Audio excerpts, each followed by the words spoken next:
창세기 48장.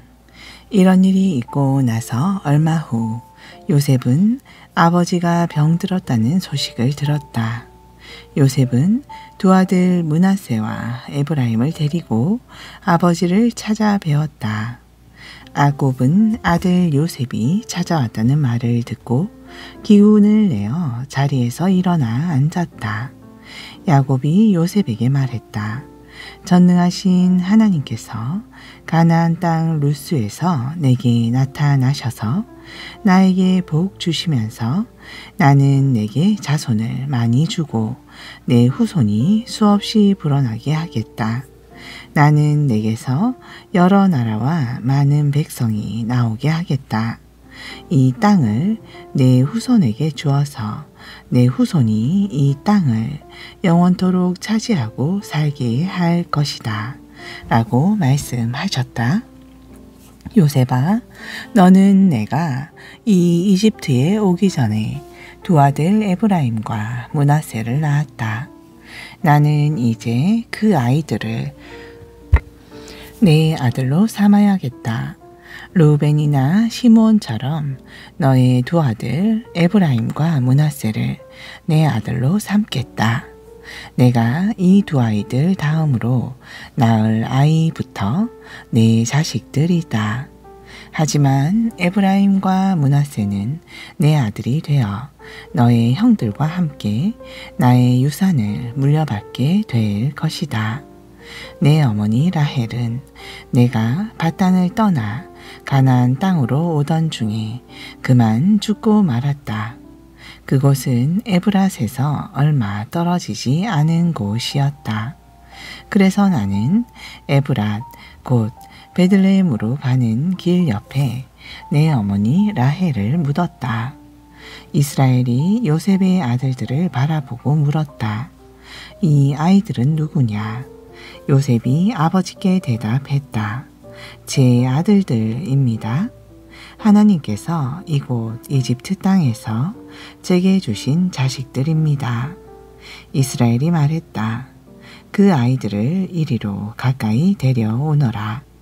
내가 그 아이들을 축복해 주어야겠다. 이스라엘은 늙어 눈이 침침했다. 그래서 요셉은 두 아들을 아버지 앞으로 가까이 데려갔다. 이스라엘이 요셉에게 말했다. 내가 너의 얼굴을 생전에 다시 볼 것이라고는 생각조차 못했다. 그런데 하나님께서는 이렇듯 손자들까지 보여주시는구나. 요셉은 아버지에게서 두 아들을 떼어놓고는 아버지에게 엎드려 절한 후에 두 아이를 데려가 이스라엘의 왼쪽에는 에브라임을 오른쪽에는 므낫세를 앉혀 놓았다. 그러나 이스라엘은 왼손과 오른손을 엇갈리게 뻗친 다음 동생 에브라임의 머리 위에는 오른손을, 형 므낫세의 머리 위에는 왼손을 얹었다. 이스라엘이 요셉을 축복했다. 할아버지 에브라임과 아버지 이삭을 보살펴 주신 하나님, 오늘까지 저의 삶을 이끌어 주셨던 하나님, 온갖 어려움 속에서 저를 구원해 주신 그분 천사여, 이 아이들에게 복 주시기를 원합니다. 저의 이름과 저의 조상 아브라함과 이삭의 이름을 이 아이들도 부르기를 원합니다. 그리하여 이 아이들의 자손이 이 땅에서 크게 불어나기를 원합니다. 요셉은 아버지가 오른손을 동생 에브라임의 머리 위에 얹고 축복하는 것이 마음에 걸렸다. 그래서 요셉은 손을 바꾸어 놓으려고 아버지의 오른손을 붙잡고 아버지에게 말했다. 아닙니다, 아버지. 그렇게 하지 마십시오.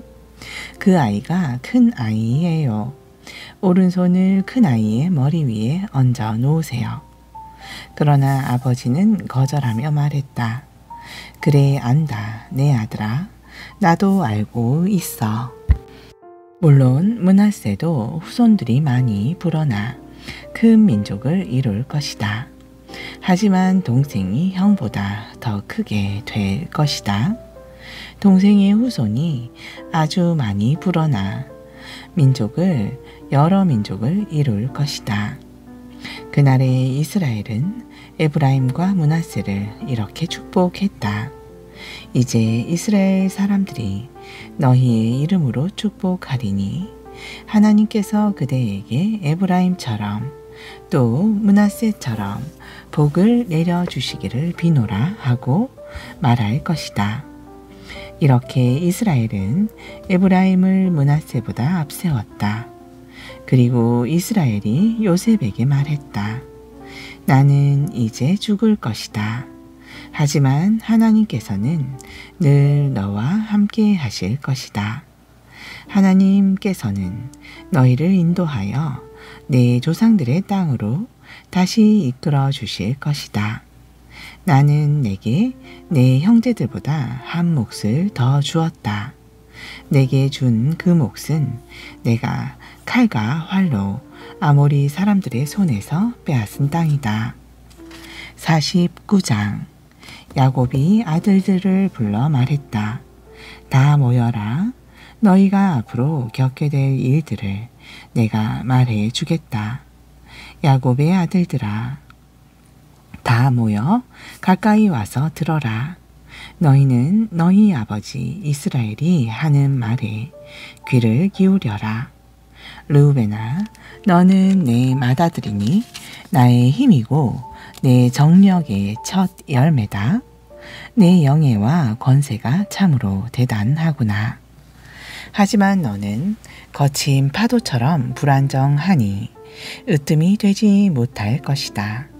너는 아버지의 침상에 기어올라 그 잠자리를 더럽혔도다. 시므온과 레위야, 너희는 한 형제로서 단짝 이로구나. 하지만 너희의 칼은 잔인한 폭력의 도구가 되고 말았다. 나는 너희의 비밀스러운 모의에 가담하지 않을 것이고 너희가 모이는 자리에도 끼어들지 않을 것이다. 너희는 분노에 사로잡혀 사람을 쳐 죽이고 너희 멋대로 소의 발목 힘줄을 끊어 버렸도다. 너희가 맹렬한 분노로 설쳐대니 저주를 받을 것이고 하는 짓이 또한 아주 잔인하니 저주를 받을 것이다. 내가 너희를 야곱 자손 가운데에 나누고 이스라엘 백성들 가운데 흩어지게 할 것이다. 유다야, 내 형제들이 너를 칭송할 것이다. 내 손이 내 원수의 목덜미를 붙잡을 것이고 내 형제들이 내 앞에 절할 것이다. 너는 새끼 사자 같구나. 나의 아들아, 너는 움켜진 것을 찢어 먹고 굴로 되돌아가 움크리고 몸을 누이는 사자와 같도다. 누가 감히 너를 건드릴 수 있으랴. 유다는 언제나 왕의 지팡이를 움켜쥐고 있을 것이다. 너에게서 대대로 왕이 나올 것이고 마침내 참된 왕이 나오리니 뭇 백성이 그 왕께 경배할 것이다. 유다는 나귀를 포도나무에 메어놓고 새끼 나귀를 가장 좋은 포도나무 가지에 메어 놓을 것이다. 또 유다는 포도주로 옷을 빨고 포도의 붉은 즙으로 겉옷을 빨 것이다. 유다의 눈은 포도주처럼 붉을 것이고 유다의 이는 우유빛보다도 더 힐 것이다. 스불론아, 너는 바닷가에서 살게 되리니 그곳은 배를 정박시키는 항구가 될 것이다. 또 너의 영토는 시돈에 이를 것이다. 이사가라, 너는 양쪽에 짐을 잔뜩 실은 채 웅크리고 앉아있는 힘센 나귀 같구나. 너는 쉴 곳을 보면 좋아하겠고 쉴만한 땅을 만나면 기뻐할 것이다. 하지만 너는 어깨를 낮춰 짐을 지고 종처럼 고된 일만 하게 될 것이다. 다나 너는 이스라엘의 한 지파로서 내 백성을 다스릴 것이다. 너는 길가에 숨어있는 뱀 같고 길섭에 숨어있는 독사 같아서 말 뒤꿈치를 물어 말 탄 사람을 거꾸러뜨릴 것이다. 오 주여, 제가 주님의 구원을 기다립니다. 가사, 너는 적군의 침입을 받을 것이다. 하지만 너는 마침내 그들을 이겨낼 것이다. 아세라, 내가 차지한 땅은 기름진 땅이로구나. 풍성하게 수확할 것이고 왕의 식탁에 오를 음식을 장만할 것이다. 납달리야, 너는 풀어놓은 암사슴이로구나. 아름다운 소리를 내며 마음껏 뛰어 노는구나. 요셉아, 너는 샘가에 심어진 무성한 나무까지 가지마다 열매가 풍성하구나. 그 무성한 나무가지가 담 너머에까지 뻗었구나. 활 쏘는 자들이 너 요셉을 향해 무섭게 화살을 날리지만 내 활이 도리어 더 꿋꿋하고 내 팔목의 힘이 오히려 더 든든할 것이니 이는 야곱의 전능하신 하나님, 목자이신 하나님, 이스라엘의 반석이신 하나님께서 너와 함께 하시기 때문이다. 네 조상의 하나님께서 너를 도우시고 전능하신 하나님께서 내게 복을 내리실 것이다. 위로는 하늘에서 복을 내리시고 아래로는 저 깊은 샘에서 내게 복을 주실 것이다. 많은 자녀를 기를 젖가슴에 복을 주시고 많은 자손을 잉태할 자궁에 복을 주실 것이다. 내 아버지가 베푸는 축복이 조상들의 축복보다 나아서 영원한 산처럼 한없는 이 모든 복들이 요셉의 머리, 곧 형제들 가운데 가장 뛰어난 요셉의 정수리 위에 임하기를 바라노라. 베냐민아, 너는 사나운 일이 같구나. 아침에는 사냥한 것을 물어뜯고 밤에는 약탈한 것을 갈기갈기 찢는구나. 이들은 이스라엘의 12지파이고 이상은 그들의 아버지 야곱이 그들에게 한 말이다. 야곱은 12아들들 하나하나에게 알맞은 축복을 해 주었다. 야곱이 아들들에게 말했다. 나는 이제 세상을 떠나야 할 때가 되었구나. 너희는 나를 햇사람 에브론의 밭에 있는 동굴에 묻어다오. 나의 조상님들과 함께 묻히고 싶구나. 그 동굴은 가나안 땅의 마물의 동쪽 막벨라 밭에 있다. 그 밭은 나의 할아버지 아브라함께서 묘지로 쓰려고 햇사람 에브론한테 사신 것이다. 그곳에다 나의 할아버지 아브라함과 할머니 사라도 모셨고 나의 아버지 이삭과 어머니 리브가도 모셨다. 내 아내 레아도 거기에 묻혔다. 그 밭과 그 밭에 있는 동굴은 햇 사람에게서 산 것이다. 야곱은 자식들에게 이렇게 유언한 다음 자리에 누웠다. 그리고 마지막 숨을 거두고 자기 조상들에게로 돌아왔다. 50장. 야곱이 숨을 거두자 요셉은 아버지 야곱에게로 몸을 구부려 울면서 입을 맞추었다. 요셉은 자신이 부리는 의사들에게 명하여 아버지의 시신을 썩지 않도록 방부제 향 재료를 넣어서 미라로 만들게 했다. 아버지의 시신을 미라로 만드는데 꼬박 40일이 걸렸는데 시신을 미라로 만드는 데는 그만큼의 시일이 필요했다. 이집트 사람들은 70일 동안 야곱의 죽음을 애도했다. 애도 기간이 지나자 요셉은 궁전에 있는 파라오의 신하들에게 말했다. 그대들이 괜찮다면 이 말을 파라오에게 전해 주시오. 부친께서 숨을 거두실 때 가나안 땅에 마련해둔 묘실에 자신을 묻어달라고 유언하시면서 내게 맹세까지 시키셨소. 그러니 나는 가나안 땅으로 올라가 부친을 그곳에다 모시고 다시 돌아오겠소. 파라오가 말했다. 좋소. 가도록 하시오. 가서 그대가 맹세한 대로 부친을 그곳에 장사 지내도록 하시오. 요셉은 아버지를 장사 지내려고 길을 떠났다.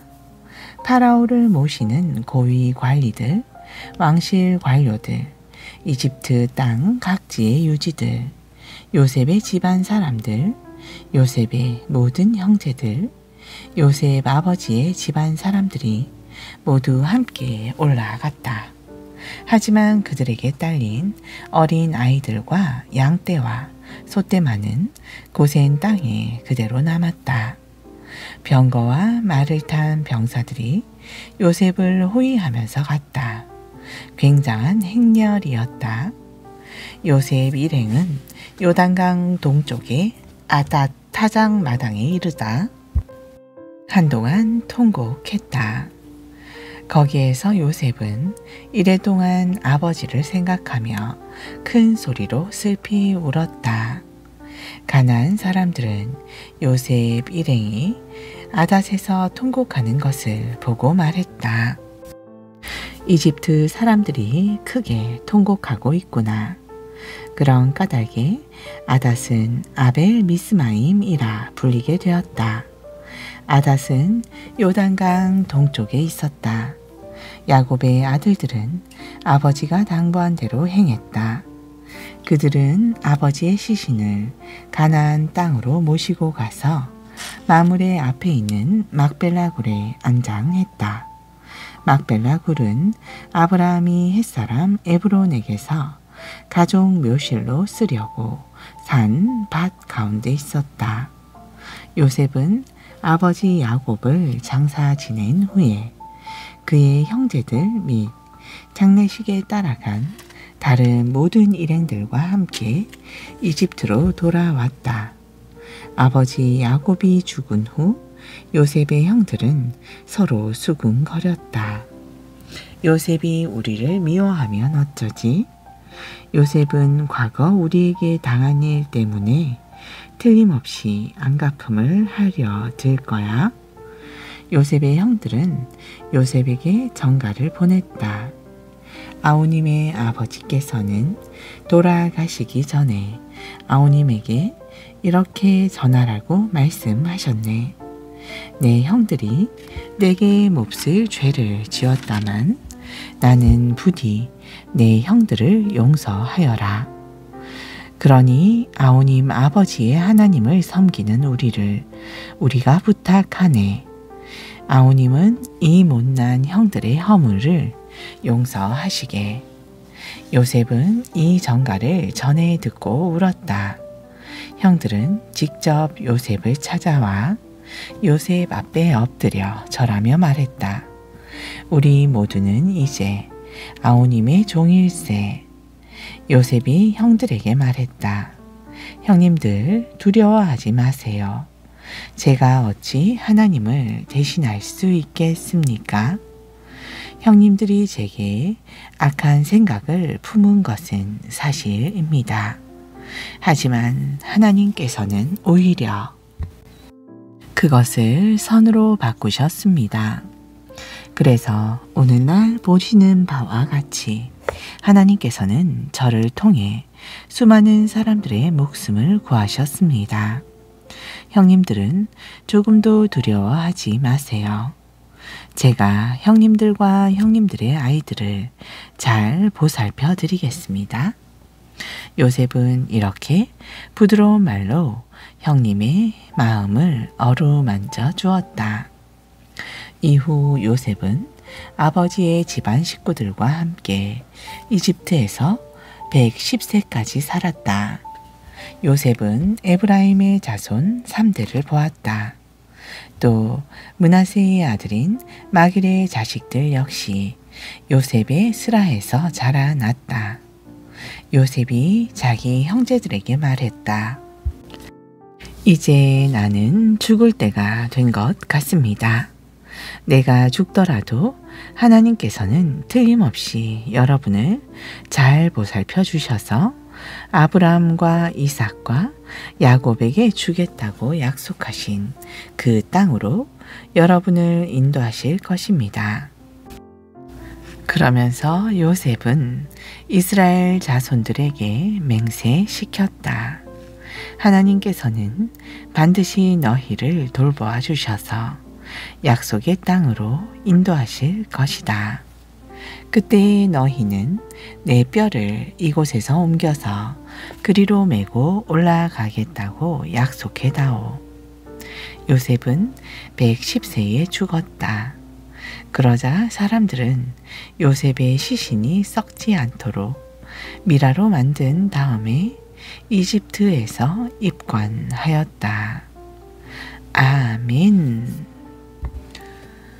신약전서 마태복음 11장 13절 모든 예언서와 율법이 예언하는 일은 세례 요한에게서 끝납니다. 여러분이 예언서와 율법의 참뜻을 알고자 합니까?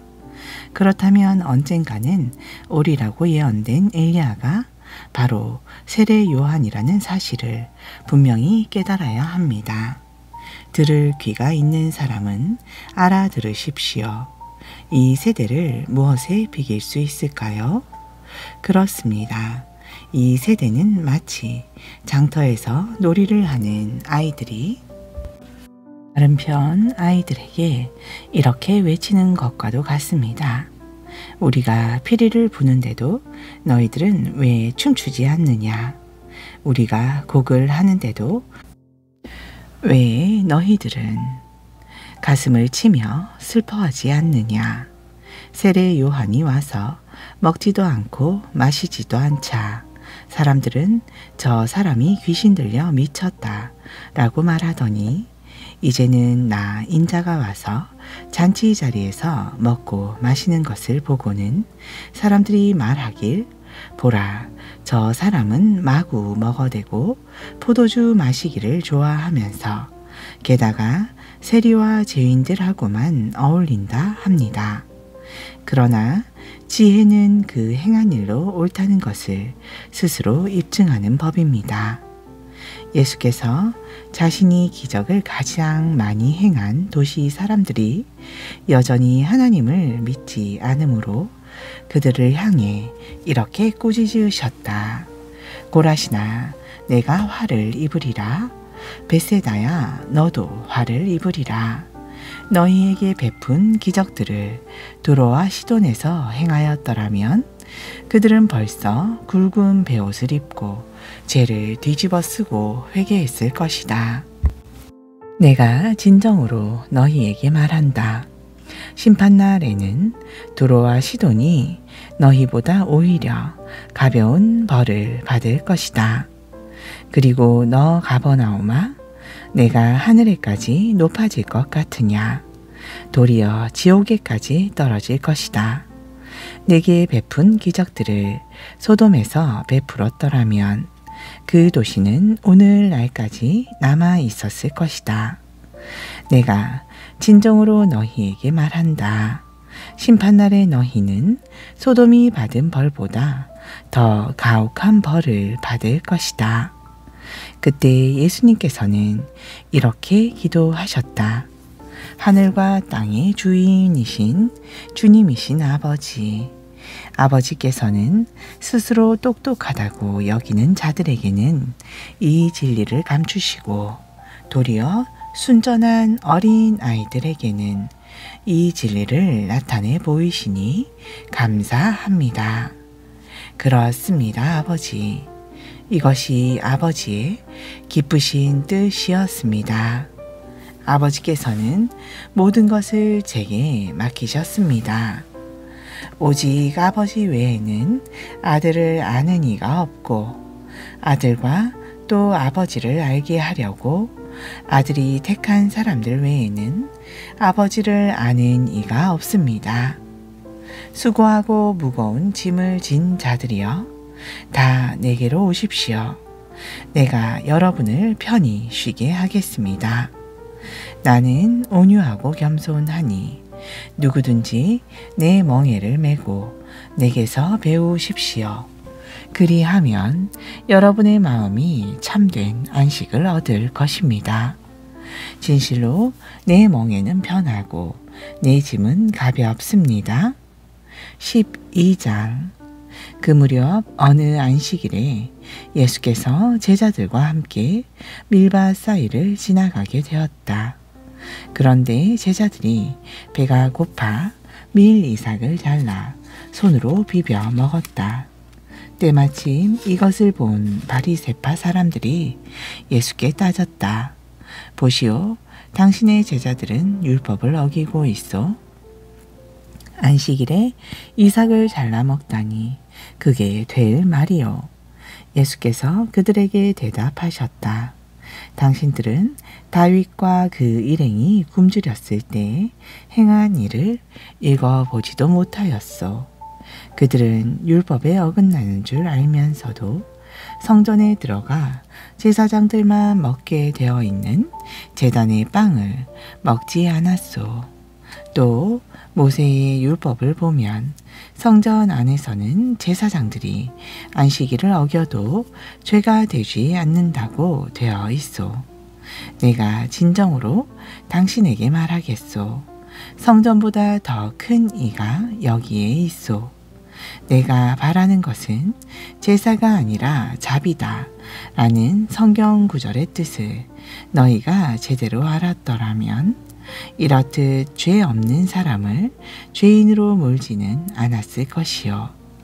인자가 바로 안식일의 주인이요. 예수께서 그곳을 떠나 유대인들의 회당으로 들어가셨다. 그런데 회당 안에서 한쪽 손이 오그라든 사람을 보셨다.